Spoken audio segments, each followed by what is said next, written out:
ar man taip džiugiai. Aš sveiki, esu Audrius Strapulionis, firmos Altura vadovas. Altura man tai kaip kūdikis. Dabar jau suaugęs žmogus, tai nuo įkūrimo iki dabar praėjo ilgas kelias. Mes buvom tiekėjai visiems dizelinių automobilių serviso. Ir vieną dieną tapom patys servisu.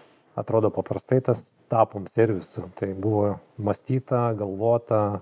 Pirmiausia svajonės, po to mintys, po to realizacija. Aš iš tų žmonių, kurie sugalvoja ir daro jausdami, kad tai įvyks ir pasiseks. Ne iš tų, kurie skaičiuoja, ar tai pasiseks. Nejauti, yra kažkokia abejonė, net nepradedi. Mes prekiavom detalėmis, klientai vis klausdavo, kada jūs patys ar negalit pakeisti tos detalės, kurią mes nusipirkom. Ir ta vienas klientas, antras, trečias, šimtinis klientas ir tu pradedi galvoti, o kodėl aš to nedarau?